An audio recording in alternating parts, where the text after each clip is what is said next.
और मैं गया वहाँ पे and I feel like I made a fool of myself. और उसके बाद मुझे लगा कि मैं वापस कभी नहीं करूँगा। चाहे वो जॉर्डन हो, गीत हो, हैरी मेट सेजल में शाहरुख हो, चमकीला में दिलजीत हो, वो ना एक्टर के अंदर से किरदार निकाल लाते हैं बाहर। उनका ये एक बहुत ही कांस्टेंट थॉट था जो उन्होंने मुझे बहुत बार रिपीटेडली बोला, तुम बोलने से पहले सोचो मत, बस बोल दो। इम्तियाज साहब की फिल्मों को देखेंगे तो उसमें अकेलेपन को ऐसे कई सीन्स में ऐसे दिखाया है कि जब वो किरदार अकेला महसूस करता है तो वो अकेले खाना खाता है। मैंने कहा कि आपको पता है कि ये जो शॉट था ये आप हर फिल्म में रखते हो, एंड ही सेड कि no, I didn't realise that, कि अगर मुझे एक बात पता होती है मैंने एक फिल्म में करी है, मैं ट्राई करता हूँ कि ज़्यादा उसको रिपीट ना करूँ। शाहरुख खान की बेटी, अमिताभ बच्चन की नाती, श्रीदेवी की बेटी, ये लोग इंडस्ट्री से वाकिफ हैं। आउटसाइडर से ज़्यादा मैं फील करता हूँ कि I don't belong in the industry.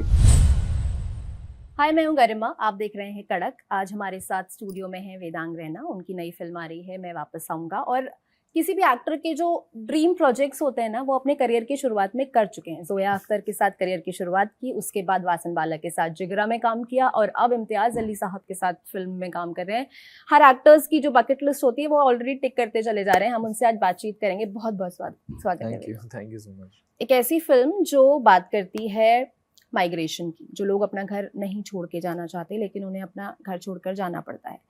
ये फिल्म बात करती है दो लोगों की जो एक दूसरे से बेहद प्यार करते हैं। सबसे पहले तो मैं ये समझना चाहूंगी आपसे कि कैसे ये सब प्रोसेस कैसा रहा। तो शुरुआत आई थिंक हुई थी एक मुलाकात से, जो जब इम्तियाज सर ने मुझे उनके ऑफिस बुलाया था, और उस मीटिंग का कोई एजेंडा नहीं था, लेकिन हमने बहुत सारी बातचीत करी और बहुत ही अच्छी सी एक कॉन्वर्सेशन थी। मुझे याद है कि मैं घर गया था ना, आई वाज फीलिंग लाइक कि ये क्या इंसान है ये। आप इम्तियाज सर के घर गए थे? नहीं, उनके ऑफिस गया था, 4 बंगलोज में। तो बहुत ही अच्छी मुलाकात थी, बट कोई एजेंडा नहीं था और हम लोग जनरली बातचीत कर रहे थे and it was just a very good conversation. और फिर we didn't meet for a very long time.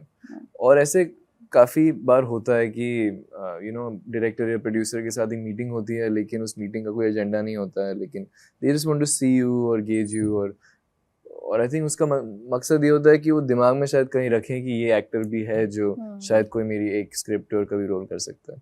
But we didn't speak for a long time, और मे बी 1 साल या 6-7 महीने बाद देयर वाज अनदर मीटिंग, और इस बार मैं होप कर रहा था कि कोई प्रोजेक्ट के लिए हो। And I went there and he started narrating a story, जो ये स्टोरी है मैं वापस आऊँगा की कहानी। और उन्होंने कहा कि would you like to do this? I said of course. आप कैसे पूछ रहे हो मुझसे ये क्वेश्चन? बट ऐसे ही हुआ, and it wasn't really like audition. I think he'd seen some work of mine and he thought कि ये कैरेक्टर के लिए मैं सही हूँ। और हाँ, मैंने भी प्रोसेस ही नहीं किया उसको। जब उन्होंने मुझे कहा कि आप ये फिल्म करना चाहते हैं एंड ऑल दैट, मुझे समझ में नहीं आ रहा था कि ये आप एक्चुअली मुझे ऑफर कर रहे हो, ये आप डायरेक्ट करने वाले हो ये फिल्म। एक्चुअली मैंने प्रोसेस को ठीक से किया नहीं, but it kind of happened like this. How was your first day on set? जब आप सेट पे गए, क्योंकि फिल्म में दिलजीत है, नसीर साहब हैं, शर्वरी हैं, and then Imtiaz Ali directing the film. पहला दिन सेट पे कैसा था आपका? एक्चुअली पहला दिन मेरा बहुत ही छोटा सा दिन था। मैं गया था 1 घंटे की शूट के लिए, क्योंकि जो फिल्म जब शुरू हुई थी तो वो दूसरे टाइमलाइन से शुरू हुई थी, जहाँ पे आप दिलजीत और नसीर सर को देखते हैं। और उस टाइमलाइन की शुरुआत मुंबई में हुई थी वो शूट की, और मैं एक दिन सेट पे गया था जब मेरा शूट नहीं था, क्योंकि मैं देखना चाहता था नसीर सर को और दिलजीत बाजी को, कैसे ये लोग परफॉर्म करते हैं, जस्ट टू ऑब्जर्व। और फिर एक दिन मेरा शूट का था, लेकिन ये बहुत ही माइनर सा शूट था। मतलब एक शॉट था जब मुझे एक फ्रेम में एंटर करना है और फ्रेम से निकलना है, तो मुझे बस तैयार होने में ज़्यादा टाइम लगा था। शॉट में शायद 10 मिनट लगे होंगे और फिर मैं निकल गया हूँगा। And it was with nobody else, कोई एक्टर नहीं था मेरा। लेकिन उस दिन मुझे रियलाइज़ हुआ कि अच्छा, कि सर का जो अप्रोच है ये काफ़ी डिफरेंट अप्रोच है डायरेक्शन का। बाकी डायरेक्टर्स जैसे नहीं है वो, and I got a whiff of that। लेकिन then through the course of the film I realise कि सर कैसे सोचते हैं, और जो भी मैंने सर के बारे में सुना है, इम्तियाज सर के बारे में, वो मुझे लगा कि कम है after my experience with him. अभी आपने कहा कि दूसरे डायरेक्टर्स से अलग तरह से काम करते हैं इम्तियाज। अगर हम उनके कुछ किरदारों की बात करें, चाहे वो जॉर्डन हो, गीत हो, या फिर हैरी मेट सेजल में शाहरुख हो, ये चमकीला में दिलजीत हो, वो ना एक्टर के अंदर से किरदार निकाल लाते हैं बाहर, और वो वैसा ही किरदार होता है जैसा शायद उन्होंने इमेजिन किया होता है। तो उनका क्या प्रोसेस है, उनकी क्या टेक्निक है वो एक्टर के अंदर से किरदार बाहर निकालने की? मुझे किसी सीन का एग्जांपल देते हुए आप समझाइए। मुझे लगता है कि एक तो उनकी राइटिंग में आधा सीक्रेट इसका ये है कि उनकी राइटिंग ही ऐसी है कि अच्छा। जब जब मैंने स्क्रिप्ट पढ़ी और जब मैंने पहली बार इस किरदार के बारे में पढ़ा तो मुझे काफ़ी एक आइडिया आ गया था बस पेपर पे पढ़ के। और फिर मैंने रियलाइज़ किया कि इम्तियाज़ सर के पास एक बहुत ही स्पेसिफिक आइडियाज़ हैं जो वो डेफिनेटली इम्प्लीमेंट करना चाहते हैं कैरेक्टर के बारे में, जो शायद पेपर से भी पढ़े हो, जो मतलब स्क्रिप्ट से पढ़े हो। फॉर एग्जांपल मेरा जो किरदार है कीनू, उनका ये बहुत ही कांस्टेंट थॉट था जो उन्होंने मुझे बहुत बार रिपीटेडली बोला कि तुम बोलने से पहले सोचो मत, बस बोल दो, क्योंकि तुम्हारा जो कैरेक्टर है he wears his heart on his sleeve और उससे इमोशंस ना छुपते नहीं है। एंड उन्होंने मेरे बारे में एज वेदांग उन्होंने एक ऑब्जर्वेशन करी कि तुम बहुत ही कंट्रोल्ड हो और काम हो और तुम जब बोलोगे तो तुम 3 बार सोचोगे तुम क्या बोलने वाले हो और फिर अपने आप को प्रेजेंटेबल दिखाओगे और प्रेजेंट करोगे एक तरीके से। और ये कीनू ही ऐसा किरदार नहीं है। वो अगर कुछ फील करता है तो बोल देता है या छुपा नहीं पाता, और इमोशन फील करता है तो वो ऐसे नहीं कि वो he is able to control himself, नहीं होता उससे।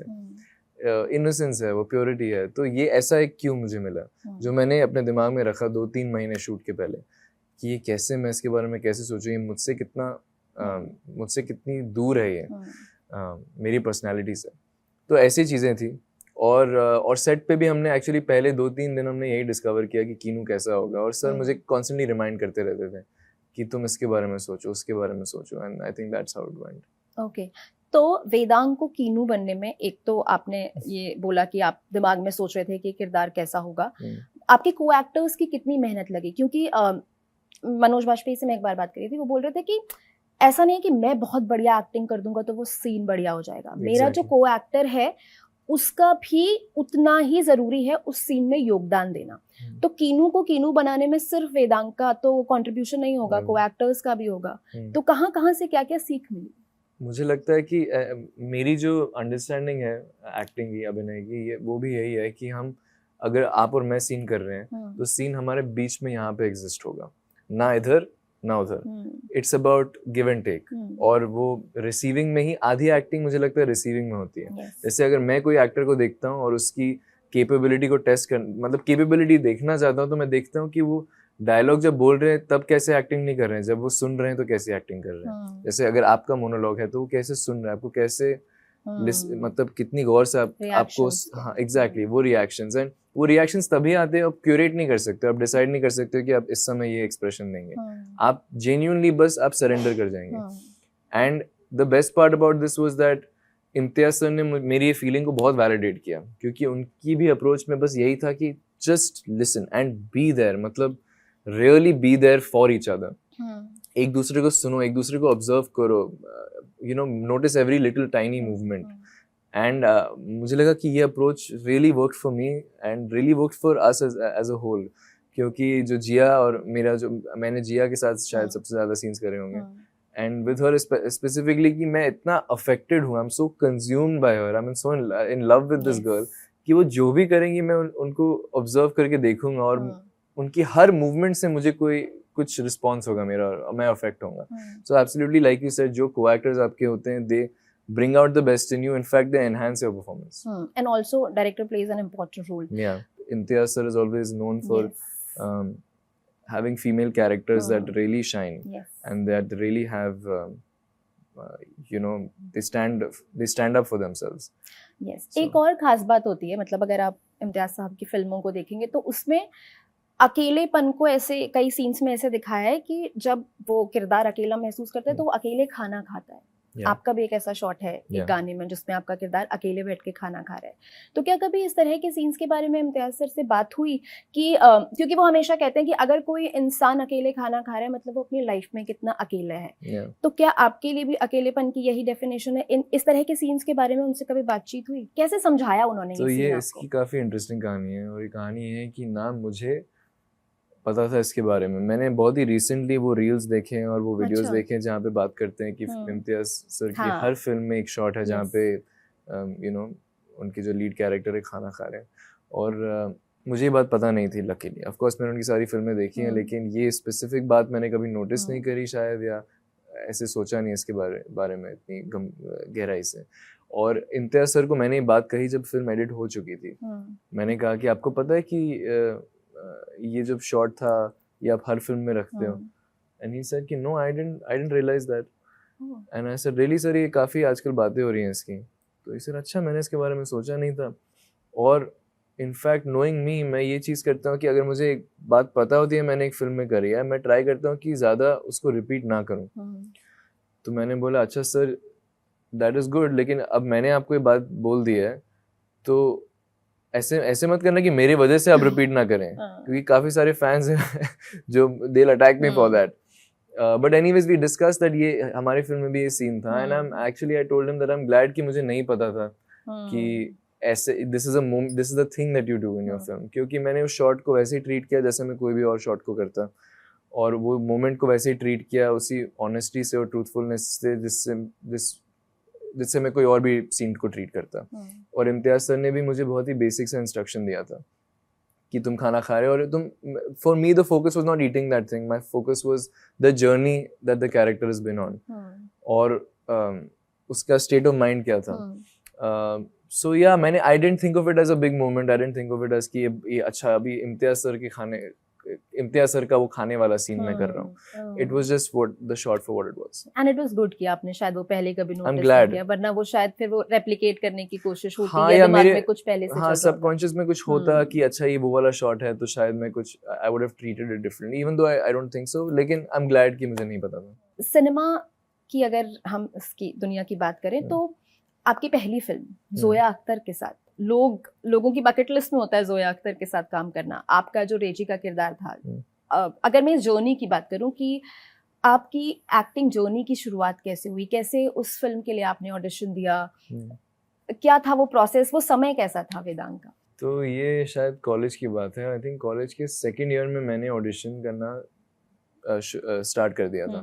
और ये ऑडिशनिंग भी किसी ने मुझे कहा था कि तुम ट्राई करो ये ऑडिशन करना, और फिल्मों के लिए और वेब सीरीज़ के लिए ऑडिशन करना। और उस समय मुझे लगा था कि नहीं, मैं म्यूजिशियन हूँ मुझे लगता है कि मैं गिटार मतलब सिंगिंग और गिटार में आई एम बेटर, एंड मैंने एक्टिंग कभी ट्राई नहीं करी है। लेकिन किसी ने कहा कि नहीं तुम ऑडिशन करो, तुम्हें डेफिनेटली कुछ ना कुछ रोल मिल जाएगा, ऐड मिल जाएगी। तो आई सेड ओके ठीक है। और मेरा कॉलेज चल रहा था, मेरी पढ़ाई चल रही थी और अच्छे से चल रही थी। आई थॉट कि this is something, I will just give it a try. मैंने अपना पहला ऑडिशन दिया, I remember it was for some shampoo ad, और मुझे लगा कि नहीं यार ये मैं कभी वापस नहीं करूँगा। तो वो शैम्पू ऐड आया नहीं कभी? नहीं अच्छा। बहुत से ऑडिशन है जो कभी नहीं आया। In fact Archies was like the one thing that really landed. लेकिन जब मैंने इसके लिए ऑडिशन किया था, मुझे याद है कि मैं ऑडिशन रूम में था और इतने सारे लोग थे, मैं ऑलरेडी इंटिमिडेटेड था, मेरी I was there for the first time. और फिर उन्होंने कहा कि योर हेड इज इचिंग, और आप इच कर रहे हो और आप ट्रेन में हो, और इट्स क्रैम्प्ड एंड क्राउडेड, और फिर आपके शोल्डर पे डैंड्रफ गिर रहा है और आप डैंड्रफ को देख रहे हो और ऐसे ऐसे कर रहे हो। और मैं गया वहाँ पे and I feel like I made a fool of myself. और उसके बाद मुझे लगा कि मैं वापस कभी नहीं करूँगा ये। लेकिन कहीं ना कहीं वो कीड़ा भी मुझ में आ गया था कि यार मुझे सीखना है, आई वॉन्ट टू नो कि लोग ये कैसे करते हैं और इतनी आसानी से कैसे करते हैं, how do they feel okay to do this and open to do this and open to surrender. तो फिर मैंने like I am very curious about the theory of acting. मैंने थियोरी के बारे में पढ़ना शुरू किया कि एक्टिंग के मेथड्स क्या होते हैं, उनके अलग अलग अप्रोचेस क्या होते हैं, और उसमें मुझे एक इंटरेस्ट हुआ।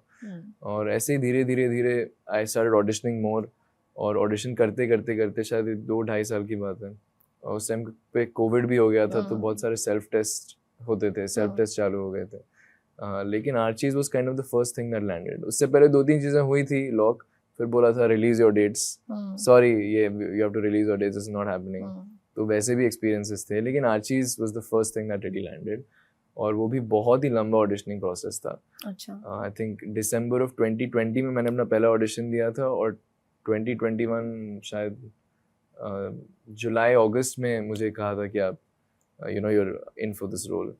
So it's a process, and मुझे लगता है कि I got really lucky with that film, and of course being directed by Zoya is a dream. उस फिल्म से बहुत सारे लोगों ने डेब्यू किया। शाहरुख खान की बेटी, अमिताभ बच्चन के नाती, श्रीदेवी की बेटी। जब आप and you being an outsider, क्योंकि मैं इसलिए बोल रही हूँ ऐसा, ये लोग इंडस्ट्री से वाकिफ हैं, काम कैसे होता है इंडस्ट्री में, लोग कौन है, ये सब एक दूसरे को जानते थे।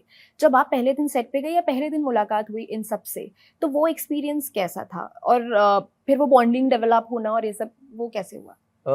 मैं खुद काफ़ी इंटिमिडेटेड था इस बात से कि मैं आउटसाइडर से ज़्यादा मैं फील करता हूँ कि I don't belong in that, you know, in the industry. मुझे समझ में नहीं आ रहा था मेरे साथ क्या हो रहा है। Suddenly I went from finishing college to मतलब जोया अख्तर के साथ रीडिंग्स करना, तो मेरे लिए बहुत ही एलियन एनवायरनमेंट था। और मैं खुद इंटिमिडेटेड था। लेकिन जब मैं पहली बार सबसे मिला, आई थिंक हम कोई डांस क्लास से कहीं पे मिले थे हर चीज़ के लिए, तो मुझे रियलाइज हुआ कि यार ये लोग देर पीपल माई एज और ये तो मेरे दोस्त बन सकते हैं। एंड नेचुरली हम वैसे ही दोस्त बन गए और धीरे धीरे हमारी दोस्ती में हम रीडिंग्स करते थे, एक्टिंग करते थे, डांस वर्कशॉप्स करते थे। तो इट फेल्ट लाइक मैं काइंड ऑफ इन स्कूल था। और हम सब सिमिलर एज ग्रुप के थे। तो ऐसे कभी भी मुझे फील नहीं हुआ, एक बार भी फील नहीं हुआ कि मैं बिलोंग नहीं करता हूँ वहाँ पे। और मुझे ऐसे फील कभी कराया भी नहीं गया। इनफैक्ट मुझे प्रीमियर याद है कि बहुत समय बाद ऐसा हुआ था कि किसी फिल्म का इतना बड़ा प्रीमियर हुआ था जहाँ पे सब लोग पहुंच रहे थे।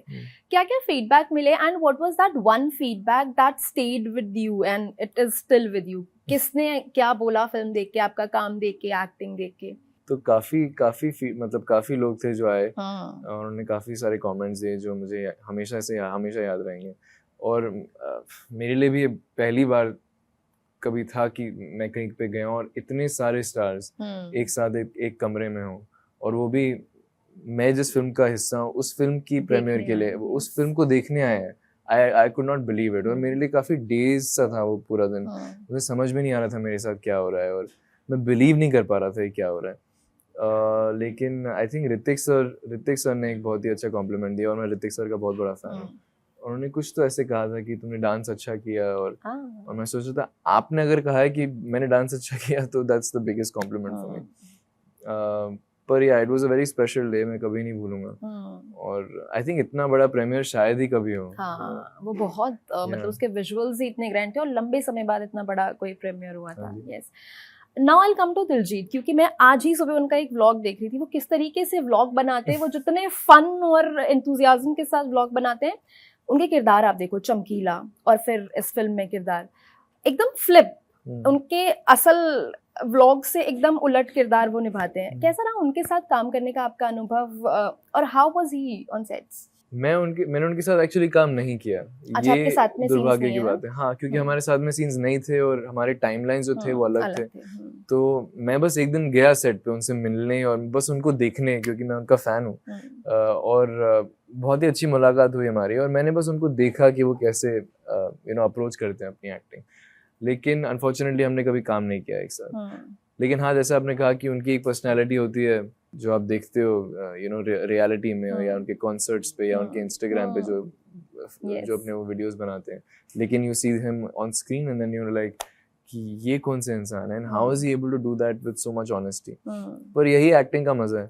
आई थिंक सर भी अभी कह रहे थे एक इंटरव्यू पहले कि उन्होंने मुझे इस रोल के लिए इसलिए कास्ट किया क्योंकि उनको लगा कि तुम जैसे इंसान हो, तुम वैसा किरदार अच्छे से निभा पाओगे जो तुम्हारे दूर है।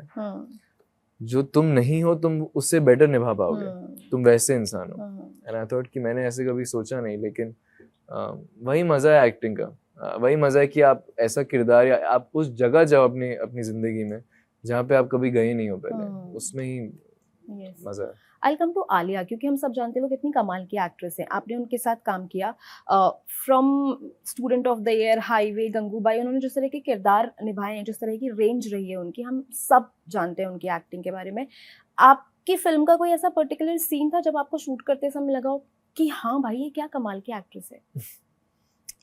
हाँ, लेकिन मैंने तब नहीं सोचा था जब हम एक साथ कोई सीन कर रहे थे, क्योंकि उस समय आप अलग एक जोन में होते हो और आप उस सीन के लिए ट्रीट कर रहे होते हो। लेकिन जब मैंने फिल्म देखी थी पहली बार तो मुझे उनका एक सीन ऐसे लगा था कि हर परफॉर्मेंस वाज जस्ट अमेजिंग। और एक सीन था उनका मनोज पावा जी के साथ, जब वो एक बार में या there across each other on a table, और वो एक विस्की शायद पी रही हैं और वो एक विस्की पी रहे हैं, और वो बोलती हैं कि जेल ब्रेक कर लेंगे या जेल तोड़ देंगे भाई को निकालने के लिए, और दोनों मुझे वो सीन बहुत ही अच्छा लगा था। और I mean Alia is a great actor, we all know that, and मुझे लगा था कि अच्छा I am actually doing a film with Alia Bhatt, मैं इसी फिल्म का हिस्सा हूँ जिसमें आलिया भट्ट एक इज लीडिंग इट। तो बहुत स्पेशल बात थी मेरे लिए, and to do scenes with her was also a dream come true. Yes, last question, your film talks about love. एक ऐसे इंसान की कहानी है जो अपने दशकों पुराने प्यार को आज भी अपने दिल में जिंदा रखता है, उसके साथ जीता है, जबकि जो उनका प्यार था वो दूसरी जगह पे है, दूसरे देश में है, दूसरी ज़मीन पर है। वो अपनी ज़िंदगी में आगे बढ़ गए, लेकिन वो प्यार आज भी अंदर है उनके। In the time of situationships, benching, ghosting, जहाँ हम रिलेशनशिप्स को शायद उतना सीरियसली नहीं ले पा रहे हैं, आपके लिए प्यार क्या है? प्यार एक्चुअली इतना प्योर इमोशन है कि अगर आप, मुझे क्वेश्चन पहले पूछा गया है कि आप इस जनरेशन से हो, सो आपने ही कैसे रिलेट किया इस किस्म के प्यार से जो उस समय होता था जब टेक्सटिंग, व्हाट्सएप, इंस्टाग्राम नहीं होता था। और मुझे लगता है कि हम कहीं ना कहीं सब वही वाला प्यार चेस कर रहे हैं जो हम यहाँ देखते हैं इस फिल्म में, क्योंकि वो एक आप बहुत ही स्ट्रिप डाउन प्योर वर्जन है प्यार का। अभी कॉम्प्लिकेशन ज़्यादा हो गई हैं क्योंकि एक्सेस ज़्यादा हो गया है और कम्युनिकेशन ज़्यादा हो गई है, तो चीज़ें थोड़ी कॉम्प्लिकेटेड हो गई हैं। उस समय इतना स्ट्रिप डाउन था कि वो ज़्यादा अब प्योर फॉर्म में थी। और मेरा जनरेशन स्पेशली मुझे लगता है कि वो वही वाला प्यार चेस कर रहा है, क्योंकि हम इन चीज़ों से डिस्ट्रैक्टेड हैं, लेकिन अंदर कहीं ना कहीं हम सब वो चाहते हैं जो आंखों आंखों में हो जाता है, या जो चिट्ठियों में होता था, और जहाँ पे एक झलक किसी की मिल जाती थी तो वही काफ़ी था, और हम उसके बारे में अगले हफ्ते तक सोचते थे। तो मुझे लगता है कि शायद इसलिए हमने ये जो फिल्म बनाई है उसमें अगर आप देखेंगे भी तो आपको समझ में आएगा कि जो हम दो पर्सपेक्टिव देखते हैं, जो दिलजीत पाजी का पर्सपेक्टिव है, जो प्रेजेंट जनरेशन का पर्सपेक्टिव है, और वो कैसे देखते हैं उस प्यार को जो 78 ईयर्स तक इस इंसान के अंदर है। और हाँ, मेरे लिए प्यार ये इतना प्योर है कि आप अगर आप कोई दूसरी लैंग्वेज में भी फिल्म देखेंगे तो आपको वो फील हो जाएगा। तो ये तो कोई बात नहीं है जी। मुझे कोई आइडिया नहीं था कि जेनजी भी ऐसा ही प्यार ढूंढ रहा है। मैं अपने आप को जेनजी समझता हूँ। Gen Z in the body of millennials भी नहीं कहूंगा उससे यार, भी पहले पता नहीं मुझे ये जनरेशन का ये जो ब्रैकेट होता है ना, ये मुझे समझ में नहीं आता है, क्योंकि मैं किसी मिलेनियल, हमने कभी सुना था जब मिलेनियल होते थे तो उनको बोलते थे कि तुम कितना मिलेनियल जैसे बिहेव कर रहे हो। नहीं, मुझे लगता है जेनजी के साथ शुरू हुआ है ये, और मैं तो बिलीव ही नहीं करता इसमें। मुझे लगता है कि हम सब सेम है, सिर्फ लिंगो और लैंग्वेज बदल गई है। Absolutely. Thank you so much Vedang, and wish you all the best. आपकी फिल्म अच्छा परफॉर्म करे और आपके काम की ऐसे ही सराहना होती रहे, आगे भी आप ऐसे ही ज़्यादा से ज़्यादा काम करते रहें। हमारे साथ बातचीत के लिए बहुत बहुत शुक्रिया। थैंक यू, धन्यवाद। Thank you. आपको ये इंटरव्यू कैसा लगा कमेंट करके ज़रूर बताइएगा। शुक्रिया।